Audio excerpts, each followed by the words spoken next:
বেশ, দেখ পারো, আমাদের জব আবেদন করার সময় অবশ্যই মাথায় রাখতে হবে একটা গুরুত্বপূর্ণ বিষয়। সেটা হলো বায়োডেটা বা রেজিউমে বা সিভি দিয়ে কিন্তু চাকরি হয় না। এটা হলো জব মার্কেটে প্রবেশের প্রথম ধাপ। কোনো আবেদনকারীর সিভি বা রেজিউমে কোনো কোম্পানিতে পাঠানোর উদ্দেশ্য হলো যে সে লিখিত কিছু তার নিজের সম্পর্কে তথ্য দিয়ে কোম্পানিকে খুশি করে একটা ইন্টারভিউয়ের ডাক পেতে চায়, যাতে সে মুখোমুখি কথা বলে নিজের যোগ্যতার প্রদর্শন করে ম্যানেজমেন্টকে খুশি করতে পারে। বোঝা গেল? তার মানে সিভি কোনো কোম্পানিতে পাঠানোর উদ্দেশ্য হলো চাকরি পাওয়া নয়, চাকরির জন্য একটা ইন্টারভিউতে ডাক পাওয়া। এটা হলো চাকরি পাওয়ার প্রথম ধাপ।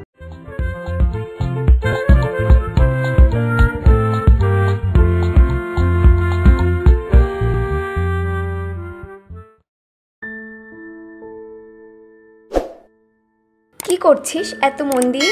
দাঁড়া, বলছি। কি দেখছিস এটা? কি লেখা? রেজুমে বানাচ্ছিস? ইয়েস।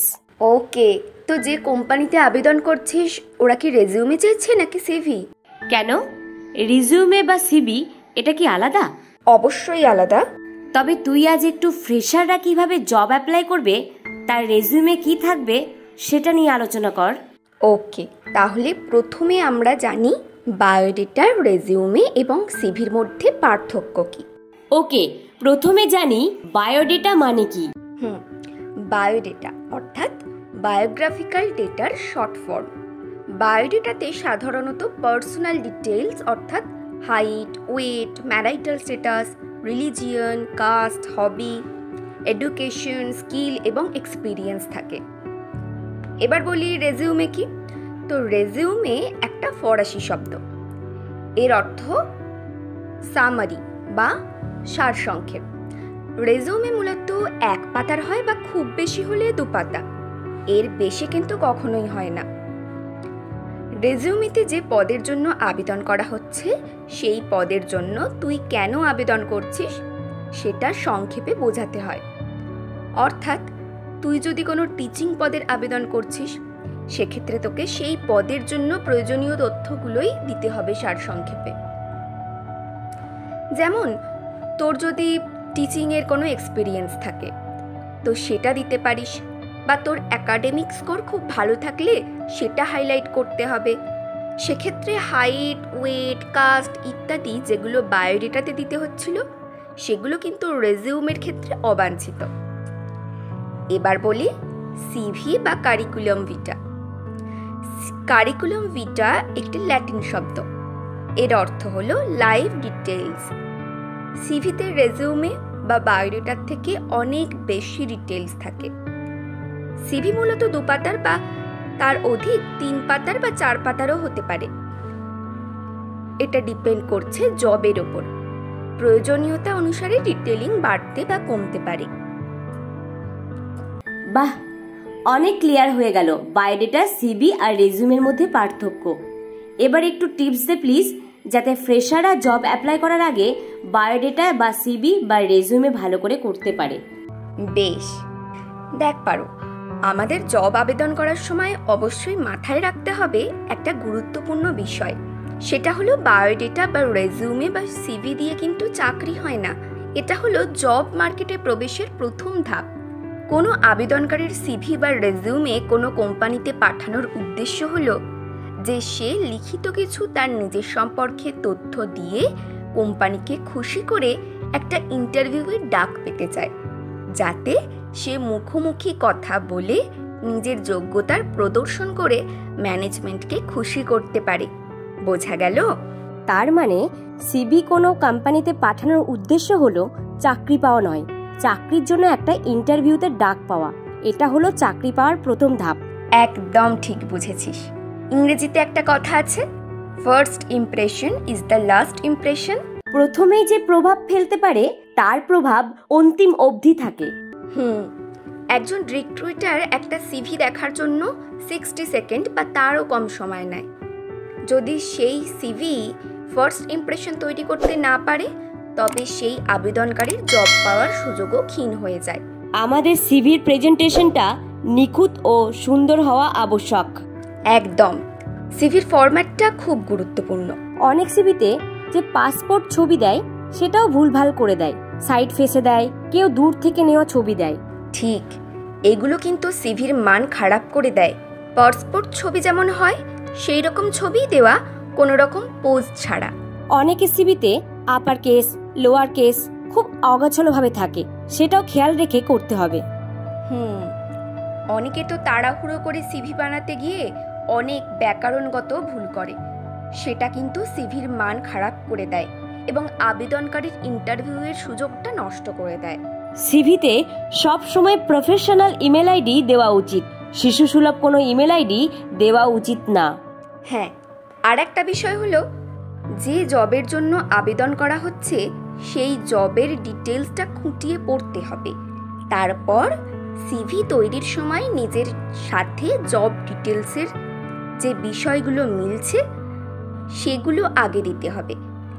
এই যেমন ধর, কেউ ইলেকট্রিশিয়ান পদের জন্য আবেদন করবে, সেক্ষেত্রে সে প্রথমেই 2 থেকে 3 লাইন লিখতে পারে।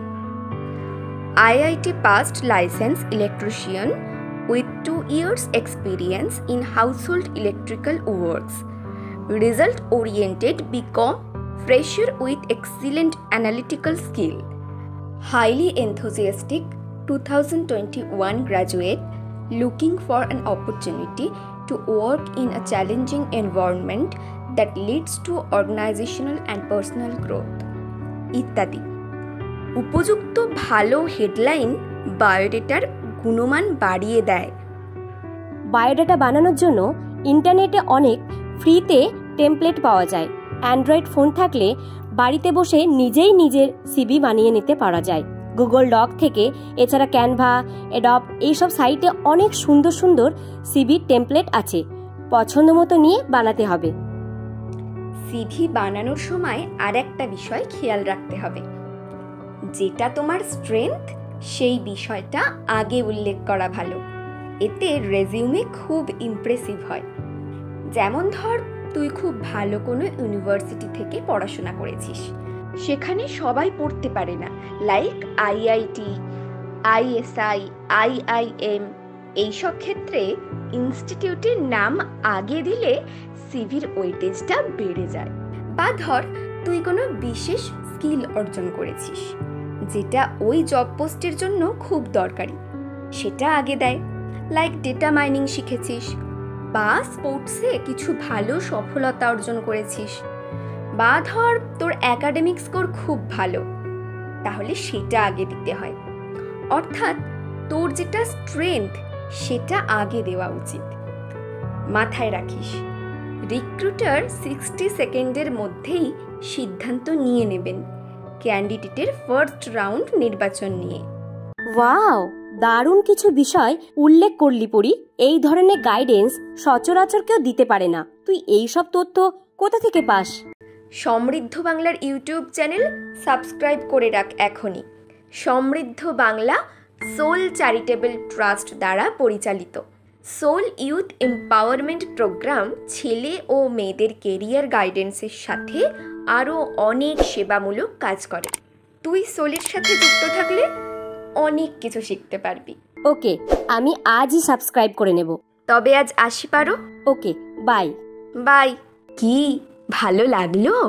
ভারতে অপ্রচলিত চাকরির ধরন সম্পর্কে এই ভিডিওটি দেখার জন্য আপনাকে ধন্যবাদ।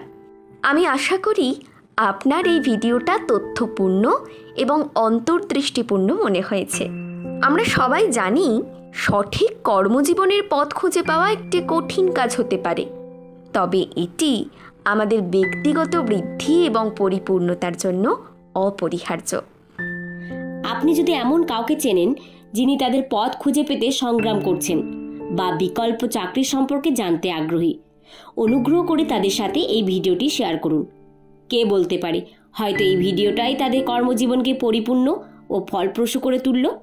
তাই আমি আপনাকে এই ভিডিওটি শেয়ার করতে এবং আমাদের চ্যানেলটি সাবস্ক্রাইব করার জন্য কিছুক্ষণ সময় নিতে উৎসাহিত করছি।